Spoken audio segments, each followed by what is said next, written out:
The government keeps releasing files on UFOs. Videos, still images, documents, but the one thing that would actually explain any of it keeps being left out, and people are getting fed up. We will also be discussing how a former head of the government's first public UFO program said there is another life form on the moon. Hey ufologers, I'm Cristina Gomez, and this is your UFO News Update. Today we're going through the claims Christopher Sharp from Liberation Times brought up, what the reporting actually supports, and then at the end, the newest move inside the government's own science effort. So first, looking at Sharp's main complaint, it's very simple here, and that is a steady stream of footage and images keep coming out, but not the work that would tell you what we're actually looking at. Normally, an object caught on military sensors would arrive with radar returns, satellite tracking, speed, altitude, and a point of origin. And it doesn't help the conversation on this topic when all of those things are not present. Here's what he stated on the One America News Network. Yeah, so the one thing that stands out to me is that we're getting all these files released, including video footage and stills as well. However, what we're not getting the analysis. So when it comes to this footage, you would expect multi-agency analysis, basically, what they saw on the radar, what they saw from their constellations up in space, what signatures they detected, where was its origin, how fast it was going. All those things would have been done, but we're not getting any of that analysis coming with it, unfortunately. Without that analysis, an image is only an image. It can look strange and still turn out to be a balloon, a drone, or a satellite catching the sun. The interview pointed to documents from the Defense Intelligence Agency in which analysts appeared to argue over whether something found there is a dormant site or an active one. And this is where it gets really interesting, because the government's own recent file drops have put lunar sightings back on the map. Some of the UFO file releases include NASA transcripts of Apollo astronauts describing strange lights in space, along with Apollo 12 and Apollo 17 images that highlight unexplained points of light near the moon. Astronaut Buzz Aldrin described a bright light he could only call a possible laser, and Alan Bean reported flashes of light moving off into space. And Christopher Sharp also addressed the moon to Lou Elizondo. And what's bizarre is that Elizondo has been back in the headlines lately over reports that the Trump administration may be weighing him for an official role in UAP transparency. I asked him, do you have any knowledge about potential non-human intelligence being on the moon?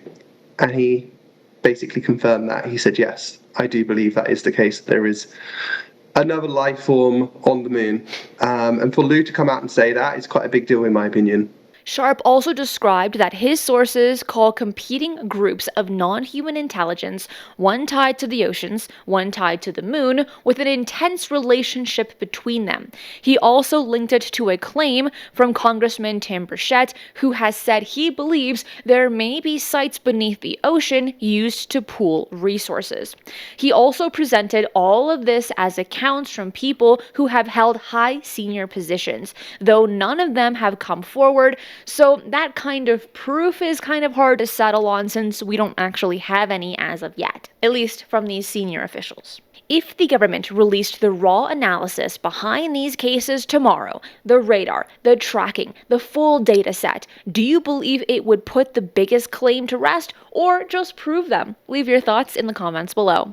Sharp also argued that the president should get his hands on the underlying data and look at it himself, even if it stays classified to the public. Trump needs to get hold of the data so that he could see it with his own eyes, even if that data has to remain classified to the public. And I think that he just needs to come out with it. If he sees any evidence of non-human intelligence, he needs to come out and make the speech. And that will make Trump go down in history as a disclosure president. That's what we need to see. And we need to see executive order as well to provide immunity and amnesty for whistleblowers who do want to actually speak. But who says he hasn't already looked at those files? A formal order granting protection and amnesty to whistleblowers is something Luna and Burleson, along with the UAP Disclosure Act, have been pushing for some time, but it has not yet been passed into law. So why is any of this being taken seriously in Washington, D.C. at all? Well, a separate piece of reporting kind of helps answer that. Vanity Fair writer Dan Adler, who spent time with lawmakers, witnesses, and attendees at the recent Capitol Hill Forum, said the thing that surprised him most was not a piece of hardware. It was how heavy the personal cost had been for the people who spoke up, and how much stigma they had carried for years. The reason lawmakers from both parties are willing to spend real effort here is that the public wants transparency, and this issue sits right beside other fights over secret files and withheld records. But Dan addressed the limits of what has actually surfaced. In this cache of UFO files, we still haven't seen the thing that would back up the most extreme claims that are being made. That the government has, there's a conspiracy theory that was popular in recent months having to do with scientists who have gone missing. And the most extreme version of that theory is that those scientists went missing or died because of some sort of government cover-up. Real objects have shown up that no one can quickly explain, and at the same time, the piece of evidence that would prove the largest claims, including a claim like life on the moon, has not been shown to the public. Both of these are true at once, and holding them together, that's the hard part. There is certainly a more legitimate discussion of those objects happening, and there are people who really have high-level expertise on these kinds of issues who are taking it very seriously. Lastly in the news, Congressman Chris Smith of New Jersey put forward an amendment to next year's defense spending bill, the National Defense Authorization Act, and it would require the Department of Defense Inspector General, the department's internal watchdog, to produce a detailed report on drone activity over and near critical military sites, ships, aircraft, and the homeland. In official terms, these drones are called Unmanned Aircraft Systems, or UAS. The amendment lists 9 topics, and one calls for a look at near-peer nations capable of running these flights, and that is the tension running through everything. A new science council asking for the Pentagon for its files, a congressman demanding a report on who is flying over our bases, and every one of these moves is a push for the same thing, which is the real analysis behind the images. The open question is how much of it ever reaches you and me. Well, you can leave your thoughts in the comments below if you think it'll ever reach us.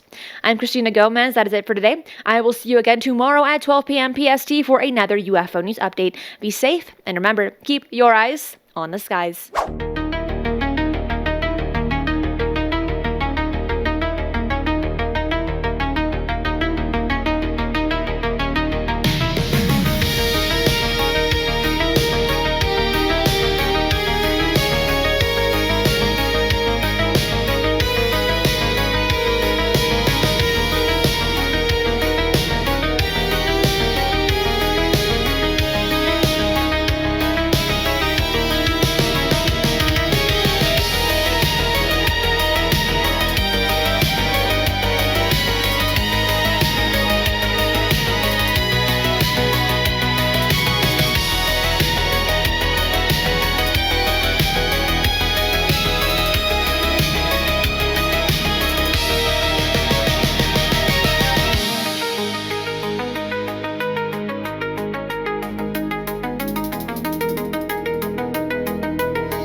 If you enjoyed today's show, hit that like button. And if you're not subscribed, what are you waiting for?